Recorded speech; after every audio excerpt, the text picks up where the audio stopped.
वृत्रासुर कह रहा है मैं तो आपके चरणों का सेवक बनने लायक नहीं हूं, दासों का भी दास बना। बिहारी जी के दर्शन हो रहे हैं। आगे वृत्रासुर कहने लगा कि न नाक पृष्ठम न च पारमेष्ट्यम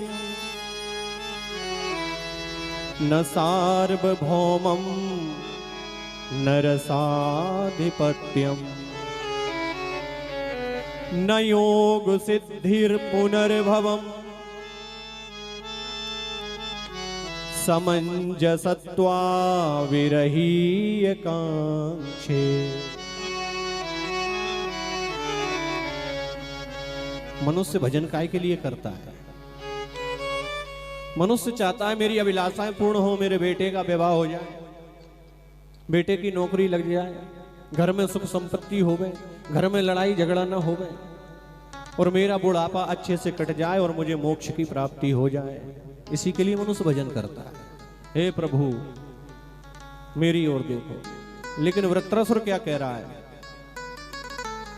ननाक पृष्ठम, हे प्रभु मुझे स्वर्ग नहीं चाहिए, मैं स्वर्ग नहीं चाहता।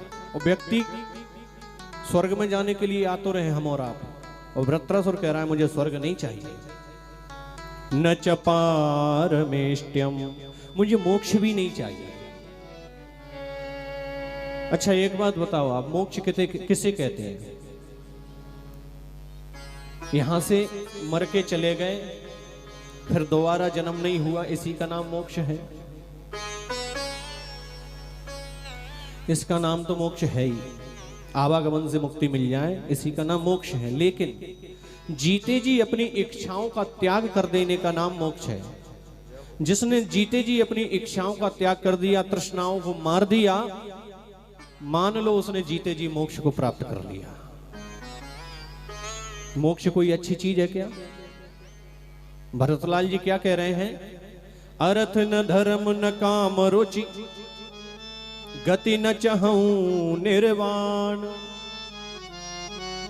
मुझे पैसा भी नहीं चाहिए, मेरी कोई कामना भी नहीं है, मुझे किसी धर्म से, मुझे धर्म में भी नहीं पड़ना है।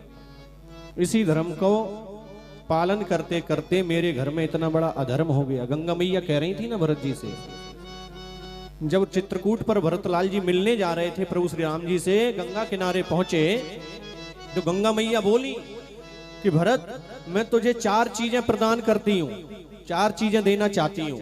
भरतलाल जी बोले आप जो 4 चीजें देना चाहती हूँ वो बाद में देना, पहले मेरी सुन लो, मैं क्या चीज नहीं चाहता। भरतलाल जी कहने लगे अर्थ, मुझे अर्थ नहीं चाहिए।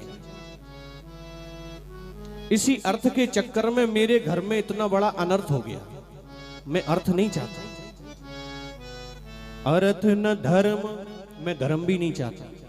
इसी धर्म का पालन करते करते मेरे पिता मर गए, इसी धर्म का पालन करते करते मेरी माताएं विधवा हो गईं, इसी धर्म का पालन करते करते मेरे बड़े भैया वनवास को चले गए, मैं धर्म भी नहीं चाहता।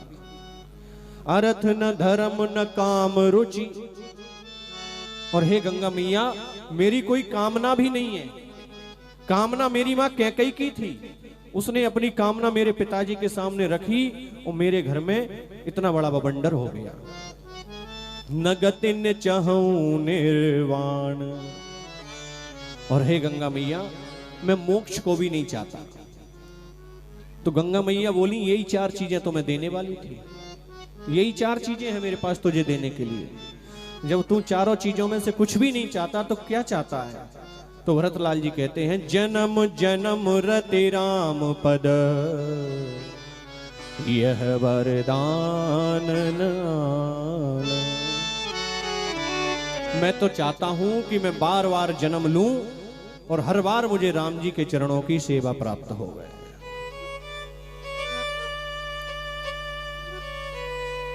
अच्छा बाली को जब राम जी ने मारा तो बाली से भी कह रहे थे राम जी बता तेरे प्राणों को अचल बना दूं, तुझे पुनः जीवन दान दे दूं।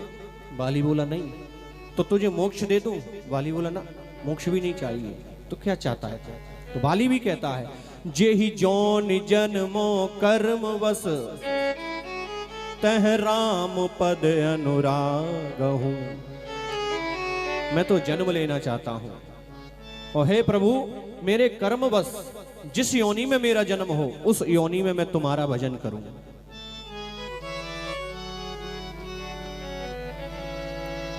हमारे आंगन में तुलसी का पौधा लगा है।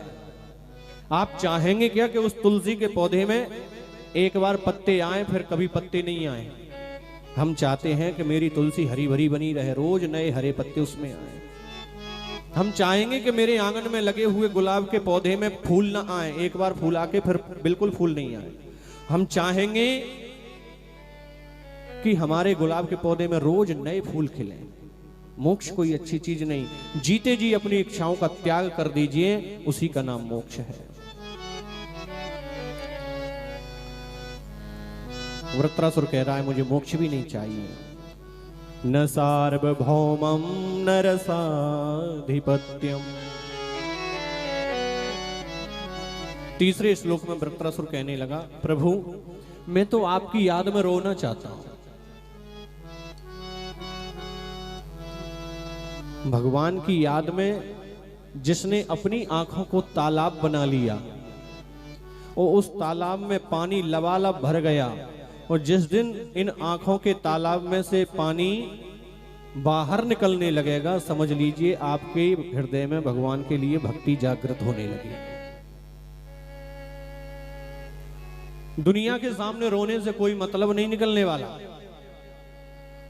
अपनी व्यथा लेकर के राम जी के चरणों में जाइए, कन्हैया के चरणों में जाइए, उनको अपनी व्यथा सुनाइए। कथा किसे कहते हैं? अपनी व्यथा भगवान को सुना दो, वही आगे चल करके कथा बन जाती है। भक्तों ने अपनी अपनी व्यथाएं जाकर के भगवान को सुनाई और भगवान ने उन व्यथाओं को दूर किया, वही आगे चल करके कथा बन गई। प्रहलाद जी ने अपनी व्यथा भगवान को सुनाई और वो जाकर के कथा बन गई। ध्रुव जी ने अपनी व्यथा भगवान को सुनाई, वो आगे चल के कथा बन गई। अजामिल ने अपनी व्यथा भगवान को सुनाई, आगे चल के कथा बन गई। भक्तों की व्यथा आगे चल के कथा बन जाती है। वृत्रासुर कहता है मैं रोना चाहता हूं आपकी याद में। कैसे रोना चाहता है वृत्रासुर? बिहारी जी पूछ रहे हैं। तो वृत्रासुर कहता है कि जैसे एक पक्षी का बच्चा अपनी मां की याद में रोता है। अजात पक्षा इव मातरम खगा।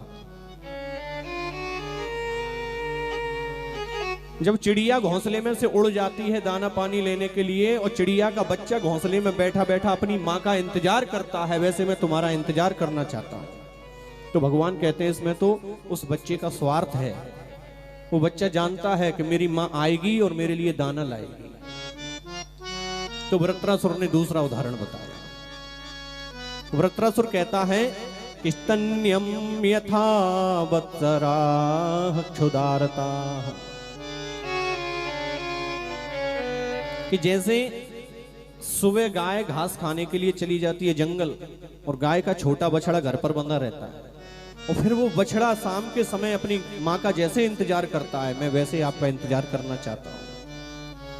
भगवान बोले इसमें बछड़े का स्वार्थ है। बछड़ा दिन भर में भूखा हो जाता है और वो जानता है कि मेरी माँ आएगी तो मुझे दूध पीने के लिए मिलेगा। तो वृत्रासुर तीसरा उदाहरण देता है। वृत्रासुर कहने लगा तो प्रभु मेरा एक उदाहरण और है, मैं ऐसे आपका इंतजार करना चाहता हूं। प्रियम प्रिये